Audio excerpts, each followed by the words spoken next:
you are, which Friends character are you and why? Oh, that's easy. I'm Phoebe. Phoebe all day because she is upbeat and she's pretty happy all the time and she doesn't get jokes very quickly, and that sounds exactly like me. So I relate to her 100%. What about you? It's kind of difficult because like if I'm going with my sexual prowess, then I would have to go with Ross. Uh,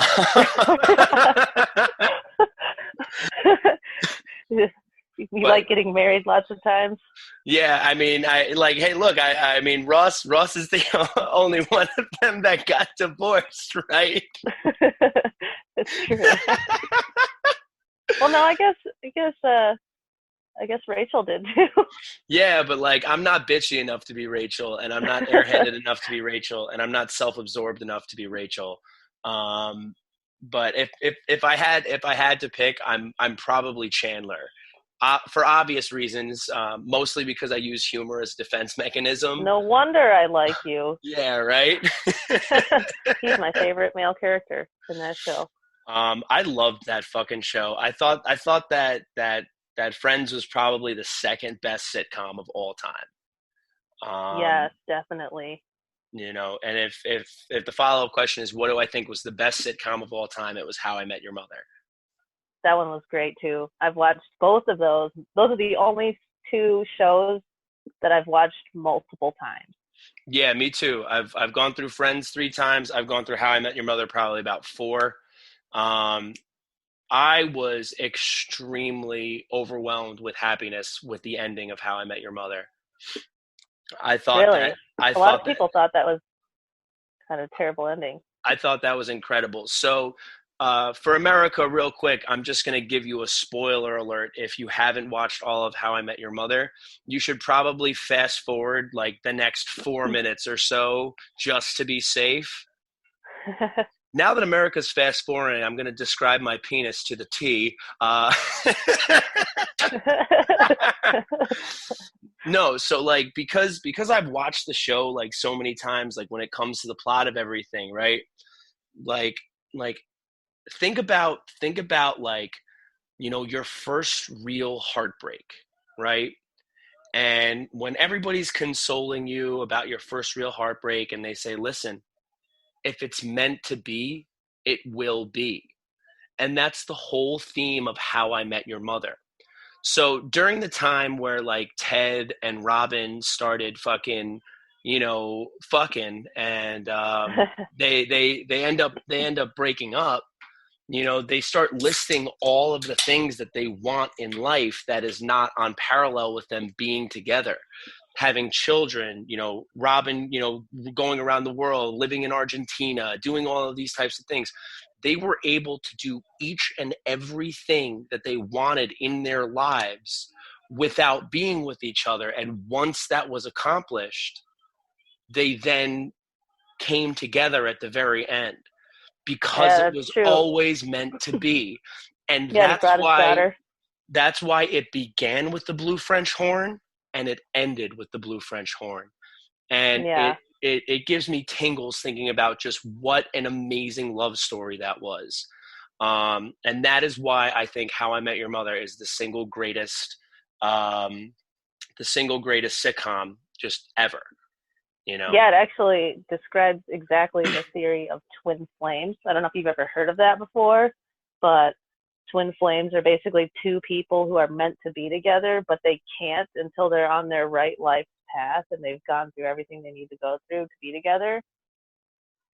So it accurately describes that.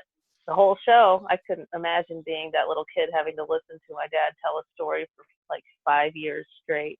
Yeah, right. It's like, and like, listen, all right, listen, champ. I banged this bitch, and I banged that bitch, and your Uncle Barney banged this bitch.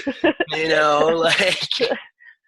But then if like we even like delve a little bit deeper, like think about like the Cask of Amontillado, by Edgar Allan Poe. And if America, if you haven't read the Cask of Amontillado by Edgar Allan Poe, you might want to fast forward like the next 2 minutes here.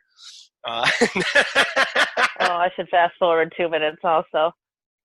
so the cask of Amontillado, it describes like one of the most perfect revenge and like murder plans ever.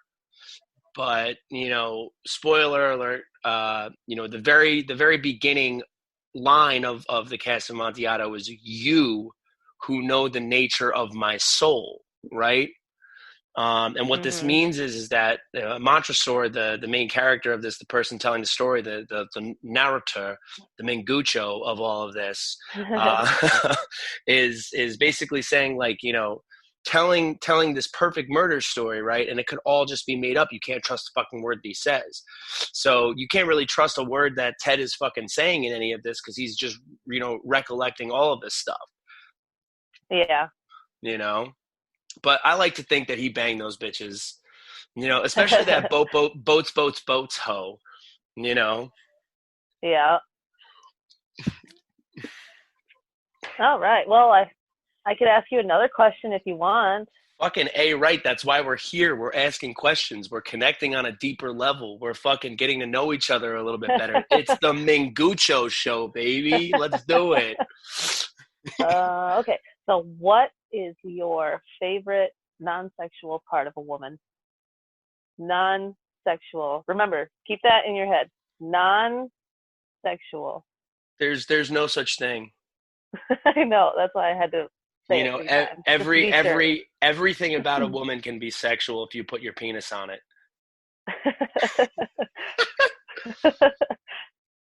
Because you can't say eyes because eyes are sexual too. Like, yo, bro, the chick's got some straight up real good fucking blowjob eyes, bro. Like imagine them things looking up at you while her forehead slapping against your fucking beer gut. And you know what I'm saying? Oh my gosh. But yeah, that's kind of difficult. I mean, because even a woman's personality is sexual in a sense, right? Like, it's something that makes you attracted to them. But I think if I had to like answer that question, because theoretically speaking, you have put a gun to my head before, and we might or might not tell that story later, but only twice. Only twice. That's right. So. I think that my favorite part of a woman that is not sexual, I don't know. I mean, everything is sex. Do you just slap your dick on different parts of her and be like, "That's my part right there. This is my body part." Just slap it on her. I don't. No man's gonna touch you now because my dick's been all over it. I mean, I can't even say her femur because I've touched a lot of those with my penis as well. Like, I don't know. I would have to say like a smile is my favorite thing about a woman that isn't sexual. When she just smiles up at you and looks up at you. With those blowjobs while going down on you. Fucking A, right. Exactly. Okay. All right. My turn for a question. All right. Sorry, my cat's in heat after this conversation and she won't stop meowing. No, that's quite all right. That you should see like the Budzalucho is just like looking at me like attentively, Yeah.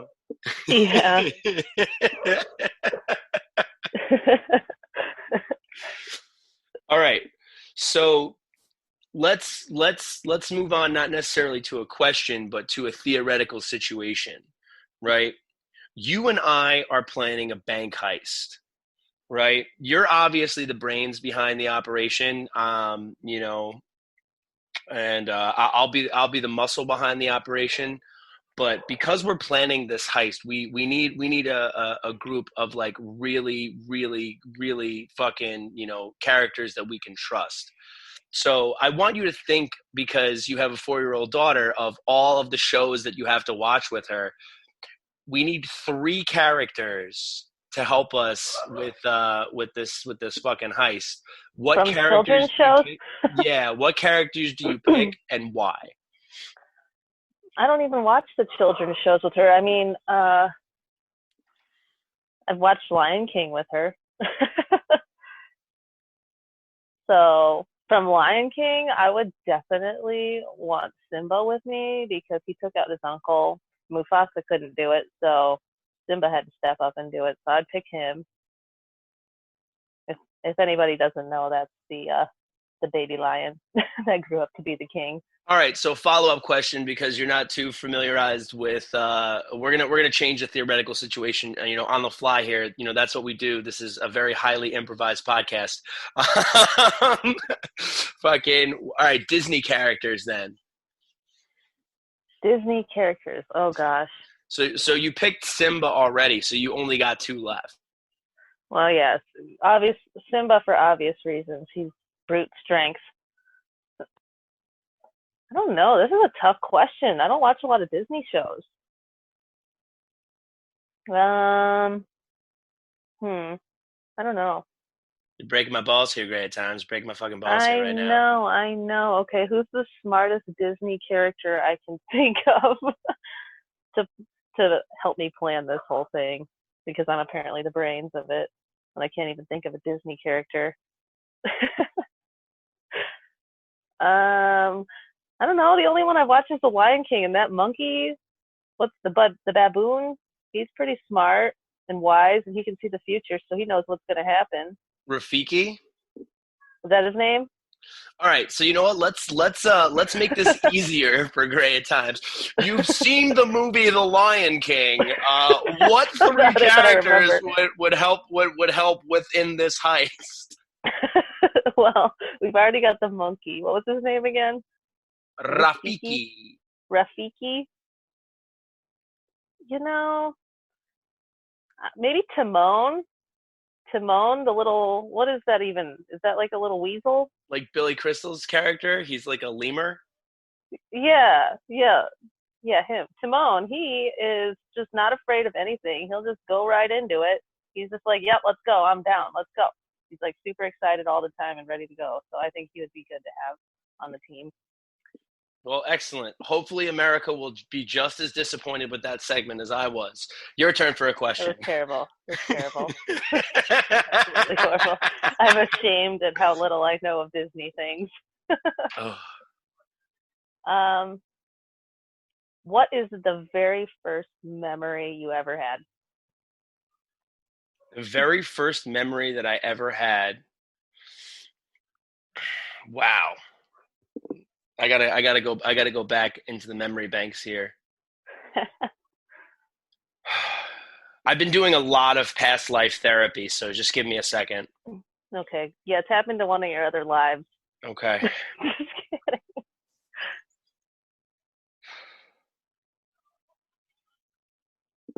I'm like meditating on this right now. Just got to give me a second. Cut to commercial break, please.